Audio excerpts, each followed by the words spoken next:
What chance did a woman have in a naval courtroom where even the law was written by men who believed piracy was unnatural in a woman? The answer, as history coldly reveals, was almost none.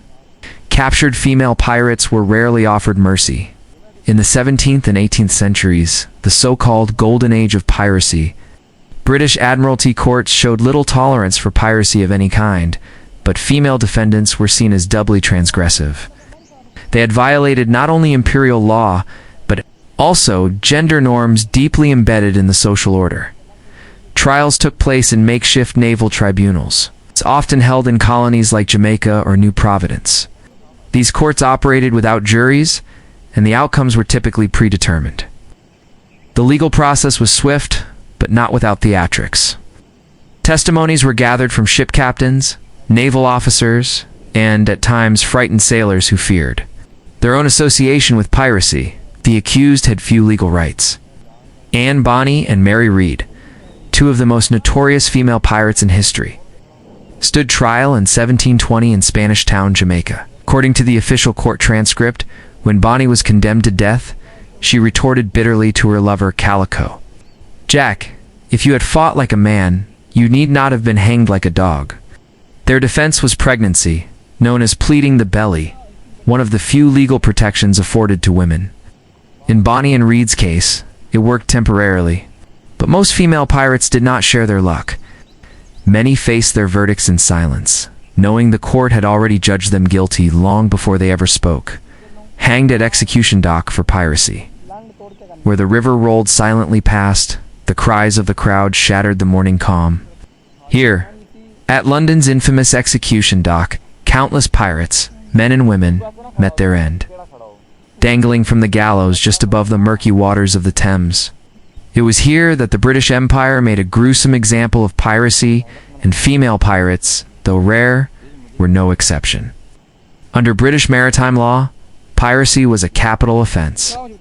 The 1698 Piracy Act, passed under King William III, made clear that all and every person so offending shall suffer pains of death. Unlike land-based executions, these hangings were carried out by the Admiralty, and the chosen site, execution dock, served as a symbol. Pirates would die with the tide that had once given them freedom. Women found guilty of piracy were sentenced. With the same finality as men, executions followed a cruel ritual. The condemned were led from Newgate Prison, paraded through London in a cart under armed guard, jeered at by crowds. Once at Wapping, they were made to stand under the gallows, sometimes with a noose already tightened around their necks. They were not dropped with a long fall to ensure a quick death. Instead, the short drop caused prolonged strangulation, a method known as the Marshal's dance, as the body would convulse grotesquely before stilling. Though female pirate executions were fewer in number, they were no less brutal. Mary Critchett, an American woman who joined a crew of escaped convicts turned pirates in 1729, was captured near Virginia and tried in Williamsburg. Found guilty of piracy, she was sentenced to death and hanged without fanfare or delay. No pleas of pregnancy saved her. These public executions were meant not just to punish, but to terrify. The bodies of the worst offenders were left hanging until 3 tides had washed over them, a punishment called gibbeting. While this was more common for male pirates, the very threat was a message to all. Piracy would not be forgiven, regardless of gender. In the shadow of the gallows, female pirates were reduced from legends to lessons. Examples sacrificed to uphold empire and order. Flogged in front of crowds before the rope, many female pirates felt the whip. Flogging, an ancient and excruciating punishment, was frequently used by naval authorities and colonial governors to inflict public humiliation and physical agony on captured pirates. For women, this punishment carried an added layer of spectacle. Their bodies became instruments of warning, and the crowds were expected to learn through their suffering. Flogging was typically administered with the Caddo nighttails, brutal whip with twisted cords that could tear flesh with each strike. Sentences could range from 12 lashes to over 100. Depending on the severity of the offense and the decision of the court, the punishment was carried out publicly, often on the docks or outside prison gates, where townspeople, including women and children, would gather to witness the spectacle. In 1720, Anne Bonny and Mary Critchett, after their capture by Jamaican authorities, were reportedly kept in deplorable conditions and subjected to harsh treatment even before their trial. Though there is no direct record of flogging being used on them during imprisonment, female pirates in other colonies, such as those captured off the coast of the American colonies or the West Indies, were routinely flogged as part of their sentencing, or to force confessions. For naval authorities, the flogging of female pirates served two purposes: deterrence and degradation. Women who had dared to lead or fight aboard ships were brought low before the public eye, their blood mingling with salt air and cobblestones. These punishments were not just about justice. They were about control and the spectacle of suffering.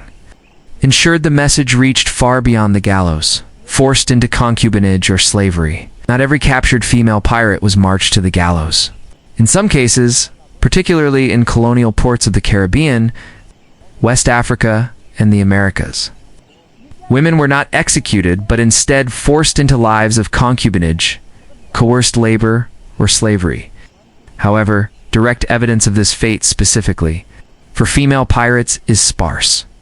Historians acknowledge that, while piracy was a male-dominated domain, women involved in piracy could meet a wide range of ends, depending on their nationality, race, class, and the discretion of colonial authorities. In the Spanish and Portuguese colonies, where the lines between piracy, privateering, and slavery often blurred, captured women aboard pirate ships, especially those of African or indigenous descent, were sometimes sold into bondage, regardless of their status as crew members or captives. Archival records from Portobello and Cartagena during the late 17th century describe women taken from pirate ships and processed as spoils of war. Moreover, black and mixed-race women found aboard vessels were frequently assumed to be enslaved. In such cases, they were absorbed into plantation economies or kept as domestic servants and concubines by colonial officials or merchants. The records rarely distinguish between female smugglers and other women discovered on captured ships, making it difficult to draw precise lines. But the practice of forced servitude was widespread. What we do know is that, for many women, capture did not mean a swift execution. It meant disappearance into households, plantations, or ships' holds stripped of identity history. In recognition, a quiet erasure recorded not in verdicts but in silence, left to die on prison ships' death. Did not come swiftly at the gallows for some captured female pirates. It came slowly, silently, and out of sight aboard prison ship hulks rotting. Colonial era floating prisons anchored off coasts or in British harbors. These were never designed for prolonged human confinement, yet they became holding places for pirates, rebels, and those considered enemies of the crown, including, at times, women. While detailed records of female pirates specifically dying on prison ships are limited, the broader picture is clear. Captured women were frequently confined in the same brutal conditions as men. In the 18th century, as prison populations surged and land-based jails overflowed, the British Navy and colonial authorities turned to decommissioned warships. These ships, without sails and left to rot in harbors, were used in places like Portsmouth, Plymouth, and Kingston. Jamaica conditions aboard these ships were horrendous. Prisoners were shackled below deck in cramped, dark, and unventilated holds. Disease, especially typhus, dysentery, and smallpox, spread rapidly. Food was scarce, and often spoiled. Women on these ships were doubly vulnerable. In addition to starvation and illness, many suffered abuse and harsh treatment, including forms of harm by guards or sailors, though this was rarely documented formally. Lacking both rights and recognition, they were often omitted from records. Altogether, on these silent decks, their executions were not recorded in history. They were recorded as absence. In that missing place, the fate of many female pirates was decided not by mistake, but on purpose. Their punishments were not just decisions. They were tools of fear, male power, and imperial control. The end of female pirates demonstrated how deeply the ocean feared women who went against it. These stories still linger in the quiet of prison ships and the shadows of gallows. What does their removal from history say about power, justice, and who is recalled? As the Roman writer Tacitus wrote, "The more broken the state, the more rules it makes."